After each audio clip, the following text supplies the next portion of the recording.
Broadcasting live from the Business RadioX studios in South Florida, it's time for South Florida Business Radio. Now, here's your host. Lee Cantor here, another episode of South Florida Business Radio, and this is going to be a good one. But before we get started, it's important to recognize our sponsor, Diaz Trade Law, your customs expert. Today on South Florida Business Radio, we have Mandy Aran, and he is with Insight Food Group. Welcome. Thanks, Lee. Thanks for having me on the show. Well, I'm excited to get caught up with you, but for the folks who don't know, tell us a little bit about Insight Food Group. How are you serving folks? Well, Lee, it's funny because 15, 16 months ago, I made the decision of going out into the business world on my own and use those years of expertise that I have in the food and beverage industry and kind of offer that specialized service to customers. So what we do, it's on really three different fronts if we think about it. Number one is I buy and sell, broker raw material to suppliers who further manufacture it. I also represent brands in the marketplace as far as presenting to supermarket chains, wholesalers, distributors, etc. And then there's the consulting piece where I help companies that need a little help on whether it's general business consulting, management consulting, or, how do I get my international item into the U.S.? What do I need to know? And how do I get there? And those are kind of the services that I've been offering for the last 15. So now, what are some of the learnings of having been in business now for these 15 months? Was it as easy as you thought? Was it as simple as, putting your shingle out and then, you build it and they will come? What have you learned?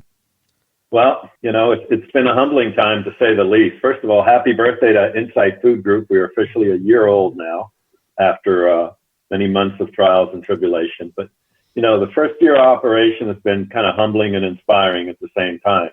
You start with a vision and work to execute that vision, and then the business starts to grow and evolve, and it's nothing like you planned for, okay? That's also the beauty of being an entrepreneur. As your presence in the marketplace, starts to expand, you make those informed decisions, and you might end up in a different direction that you would plan, but that's part of the learnings and the experience of year one, right? And I wouldn't want it any other way. There's been a lot of support from family and friends, colleagues, and most importantly, to my wife, who's put up with me the last 31 years, and I've had her unwavering support. So it's a team effort on the home front. It's a team effort with your relationships and how you bring them opportunities that, since you have that relationship, you've cut down that time cycle of trying to introduce an item, a product, or a service because you've targeted them specifically, and they trust you to bring them only items or opportunities that work in their realm. Well, you mentioned that you have been doing this for a minute. It's not like you had this idea one day and said, hey, let me start offering this to people. So you had a network already. How important was that network in terms of getting feedback from them, in terms of, hey, this is a great idea. I'll think of you the next time. And for them to open the doors and kind of advocate for you and say, hey, I got a guy that knows how to do this. Has that been paying off for you? It happens every day. Okay. I have got a short list of folks that I call colleagues. Many of them are friends. I've been in the business, Lee, for over 40 years, and I can tell you 5 or 6 people that I still have as business partners and business opportunity folks that are also my friends. So they're going to give you not only the good and the bad, but the ugly. They'll tell you, listen, if you do it this way, things might be a little better for you, or think about this. So when you talk about learnings and experience, that's where you get a lot of your learnings and experience from those relationships that you've built up over the years. And it doesn't make it any easier, but at the end of the day, if it comes to a tie and it's you and somebody else, 7 out of 10 times you'll come out winning. You're not going to win every time, but you have a leg up because of those relationships, and that they know the way you do business is the right way to do business. There's a lot of folks out there that, don't preach it. I preach it and I live it. And that's great advice for other people that are looking to go out on their own. It isn't like a sign of weakness to ask the people you know for help and to just say, hey, I'm out here doing this. Think of me next time you have that need, because you already know me. I might have been somewhere else, but I'm the same person where I'm at today. 100%. 100%.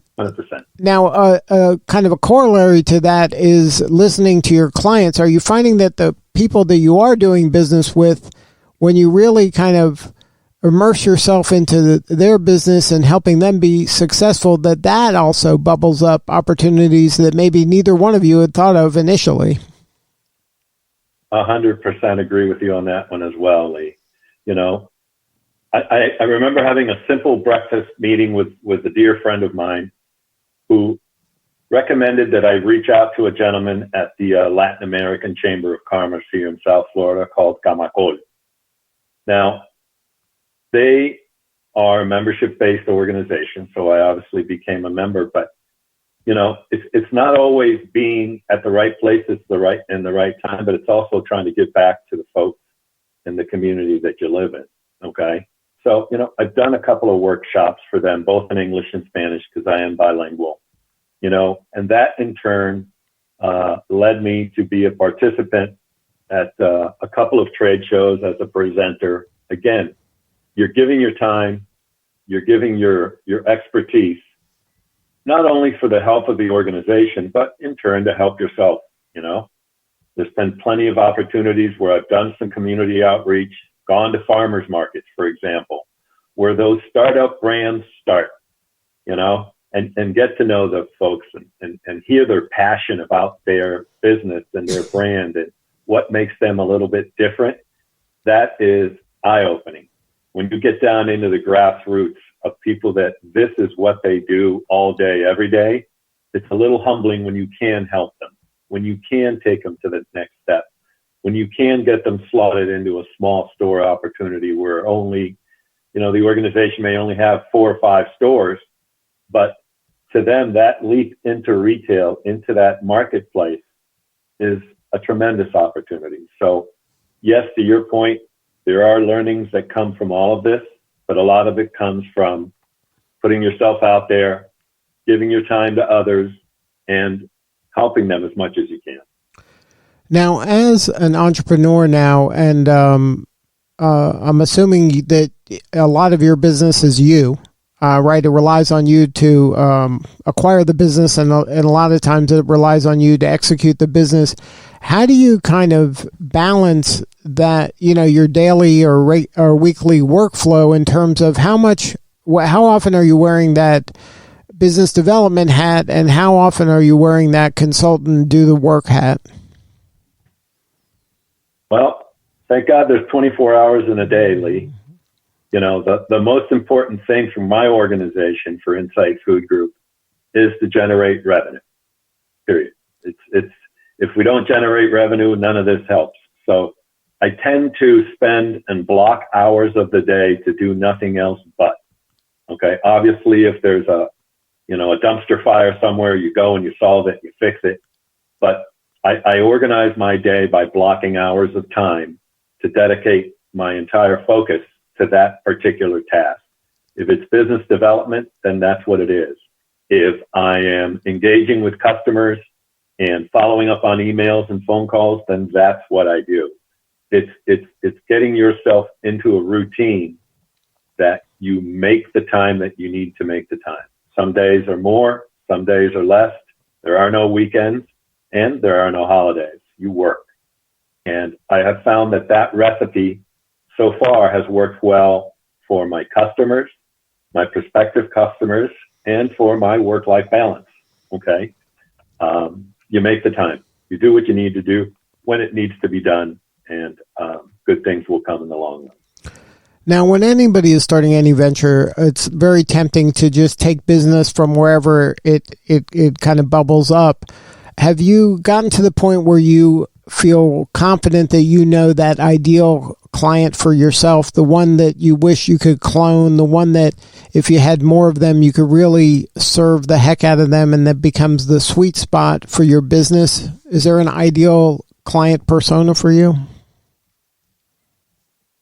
Well, the biggest thing that I've seen over time is a lot of folks think that they're ready to take that leap, okay, of having someone represent their brand, or having someone help them generate all the necessary paperwork to come into the country.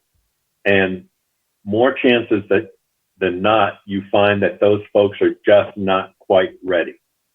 Because once you start, peeling that onion and looking at the different things that the organization has done and that the organization needs to do, and you bring this to light to them, they start thinking about, oh, you mean I needed to do this before I manufactured all that product? Yes, sir, you do. And that's why it's important to count on a consultant like myself that knows those steps in the progress and knows that step in the systems, so that when you say you're ready, you're ready.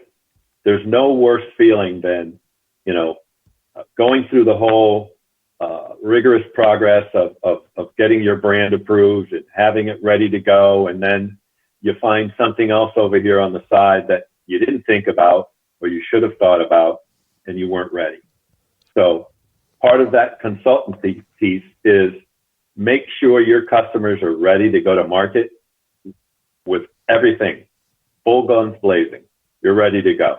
And that, in turn, generates the interest coming from the retailers when you tell them, listen, I'm licensed. Here's my distribution point. This is my marketing budget. This is how we plan to strategically place our products in your store. And here is an ad calendar, for example, of what our thoughts in. Because the leading presence in this marketplace, you've got to support your brand. And if there's no backup, yes, the brand is wonderful. The product is what you say it is. The retailer sees value in what you're bringing to them, but there isn't a plan behind it. The product just isn't going to sell itself on the shelf. You have to create the excitement. And that's what Inside Food Groups and the other companies that I use to assist me in my business, add that level of seriousness and integrity. You have to have all your ducks in a row. Everything has to be pristine, because as I mentioned the last time on the show, you don't get a second chance to make a first impression. And that first impression is critical. Now, is your ideal an ideal client fit for you somebody that's here in America that wants to expand in America, or would it be somebody in another country that's trying to get into America and then expand in America? It's a little bit of both, Lee. There are folks that have a presence in other states, for example, than Florida, and are looking to break into the Florida market. Then that's one opportunity. The second opportunity, obviously, is international customers. Now, those take a little bit more time because there's regulations that have to be met, and labeling requirements, and it's something as simple as a UPC code. A lot of folks don't think about that, but if you don't have a UPC code, you can't come into this country, because then there's no way to distinguish what categories are coming in. So it's a little bit of both. I'd like to call it a little piece of humble pie, for lack of a better term, where you got a little bit of the mix. You're not, depending on one category of business to run the entire business. So it's good to have a nice mix of both, and both opportunities exist and are being carried on every day. So what is happening in your prospective client's business right now where they should be going, you know what, I got to call Mandy at Insight Food Group. I think they can really help me. What is the challenge that they're facing? What are the things that are keeping that person up at night when they're in terms of growing their business where they're at today? Well, a lot of it has to do, Lee, with prior planning, right? The retail sector in the U.S. is very strategic. It's planned out. Your typical life cycle of entering a product into the U.S. and getting it on the shelf is somewhere between 12 and 18 months. And that's just the reality of the process, right? By the time you find that retailer that you're interested in pursuing because it's a geographical winner, or whether it's close to a port or something like that, you have to have somebody in place that really knows how to manage that process, that knows the process on the back end, so that when you're guiding your customer, you're giving them 100% solid information. Now, some customers insist on going another way. My job as a consultant is not to tell them what they want to hear, but tell them the reality. And that's where folks learn to like you. That's where folks learn to respect your opinion. And it's a matter of guiding them in the right direction. Do I bring on every customer that I deal with? I wish, but that's not the reality of this world. The reality is you got to give them a reason to like you. And seriousness, your experience in the marketplace, anyone that comes in that wants to know what I do and how I do, the first thing I like to do is give them a reference to an existing customer. Here's a number, here's a name, call them up and talk to him about what I've done for them. And I have that relationship with my customers where they're excited to talk to people about me. Now, you mentioned going to these farmers markets and seeing all these people that are just out there taking a shot and grinding, a lot of them. And a lot of times this is their first time. You know, they might have a day job and this is just a passion for them. They want to, put it out there and see what the public thinks. Is there any advice for that person, that aspiring a food and beverage entrepreneur, that you can share that can help them maybe get to a new level? And, what's some of that low-hanging fruit that these folks that you see that if they would just do a little more of this, maybe that would help them a lot? Well, the one thing I can tell you is when I go into these farmers markets and I talk to these startups or entrepreneurs, however we call them, I don't come in there with a standard corporate rate. Okay, many of them are working hand to fist, hand to mouth on, keeping their business alive and keeping their dreams alive. So I do so, I'm not going to say it's free, but I do so at a much reduced cost so that they can take the expertise that I have and the experiences that I have with these organizations and elevate it a little bit. At the end of the day, they have to be committed to it. And yes, it's going to require a little bit of an investment, but much less than if it were a standard organization coming in from an international organization, just because of the level of work, number one. Number two, you get to feel their passion. A lot of what we do when we're out there selling is we tell a story. We tell a story about how that organization is, how it started, what's driving them to get to where they are. And there is no better feeling than going to one of these markets on the weekend, talking to someone, engaging, and then 2, 3, 4, 5 months later, you got product on the shelf. That can be the next piece of sliced bread that America wants to buy, and you never know. And I want to give them that opportunity to succeed and be that Amazon flash of product of the week or what have you. That's what gets me going. That's what, wakes me up every day saying, let's make a difference for them. And I feel that with my expertise and the folks I know and the relationships I've built, I can give them that shot. And when that shot hits, the sky is the limit for them. And then in turn, I'm sure things will work out nicely for me as well. Well, Mandy, if somebody wants to learn more, have a more substantive conversation with you, what is the website? What is the coordinates to get a hold of you? Okay. My coordinates are www.insightfoodgroup.com. There's a button down the bottom that says, to link up or let's chat with me, or hello at Insight Food Group, and I can take it from there. Well, thank you so much for sharing your story today. You're doing such important work, and we appreciate you. Lee, I thank you for the opportunity, and hopefully I'll get back on the grid next year and give you an update on year number 2. Sounds good. All right, this is Lee Cantor. We'll see you all next time on South Florida Business Radio.